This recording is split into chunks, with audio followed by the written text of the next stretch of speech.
पर ये खत्म तो होगा नहीं। आज से पहले 700 साल पहले मुसलमानों का राज था, कितने हिंदुओं को जबरदस्ती मुसलमान बना दिया गया, कितने अत्याचार हुए, सिखों कितने गुरुओं को तवे पे बैठा के सजा दी गई, बलियां दी गई, मार दी गए, जीते जी मरवा दिए गए। लेकिन ऐसा थोड़ा हुआ कि हिंदू खत्म हो गए या कोई धर्म खत्म हो गया। भगवान के बनाए हुए धर्म है, उसने अपने हिसाब से धर्म, ये उनकी लीला है। कोई ये समझ ले कि आज मुसलमान खत्म हो जाए तो ऐसा नहीं होगा, कोई ये समझ ले कि आज हिंदू भर खत्म हो जाएंगे तो ऐसा भी नहीं होगा। ये उसके हिसाब के धर्म है, उसकी मान मर्यादा है, उसके कानून कायदे कानून है, वो अपने हिसाब से बना के चला के जैसे मर्जी रखे, ये उसके हिसाब है। लेकिन उसमें ये सबसे बड़ी बात कही गई कि भाई शाकाहार को, हत्या को आप लोग ना करें। आपको धरती दी गई, धरती में आपको जीवात्मा के रूप में उतारा गया, यहाँ बैठा दिया गया लाके। अब आपके सामने ये था कि भाई आप किस लिए आपको शरीर मिला। आज बड़े बड़े देवी देवता, आप ये समझो, हाथ जोड़ रहे महात्माओं के आगे कि भाई हमको भी ये मनुष्य शरीर मिल जाए, किसी हिसाब से ये शरीर मिल जाए ताकि हम आके इसमें परमात्मा को जीते जी पाले, किसी तरह से तरीके से ये परमात्मा को हम पाले और हमारा भी कल्याण हो जाए। और उसके लिए सबसे बड़ी गुरु की जरूरत है जो ये बताए, क्योंकि आप लोग तो ढूंढ नहीं पाओगे कि कौन पूरा, इतने गुरु आज दुनिया में हो गए कि आप किसी को ढूंढने भी जाओ तो कहीं फंस जाओगे।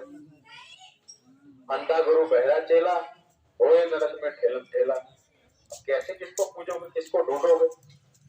कभी ये कर रहा है, कभी वो मन कर रहा है तो वहां चले गए, कभी गंगा गए तो गंगा राम हो गए, कभी यमुना गए तो यमुना दास हो गए, जिसको मर्जी कर दिया।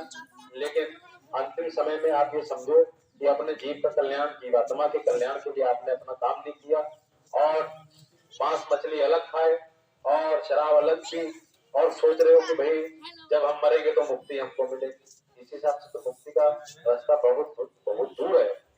आज आप ये समझो कितने बड़े हमारे मन को खुशी होती उत्पन्न कि भाई आज हमारे घर में बच्चा पैदा हो गया, लेकिन वही बच्चा जब किसी तरह से कोई समस्या खड़ी कर देता तो इसी मन को कितना उदास हो जाता मन कि भाई आज हमको ये, इसी बच्चे को हमने पाल पोस के बड़ा किया लेकिन हम इसमें अच्छे संस्कार नहीं डाल पाए और आज हमारे लिए कितना बड़ा ये कारण बन गया, हमारी इज्जत के लिए कितना बड़ा ये समस्या बन गया। जब घर में कोई शादी होती कितना मन खुशी होती मन में कि भाई आज घर में शादी हो गई, आज इतना बड़ा माहौल अच्छा है। लेकिन वही पति पत्नी में जब कुछ सालों में झगड़ा हो जाता है तो यही मन कितना उदास हो जाता है कि भाई हमने विवाह किया था, इसमें संभावना रखी थी, इतनी एक दूसरे से हमको अपेक्षाएं थी, लेकिन वो पूरी ना होने पे किसी न किसी तरह की समस्या इस मन में आ जाती और मन कितना उदास हो जाता। लेकिन ये संत महात्माओं ने यदि समय समय से चिल्लाया कि इस दुनिया में कोई सुख आपके पास ना अभी है ना पहले होगा, तो आपको जल्दी समझ में नहीं आता। आप ये समझते कि भाई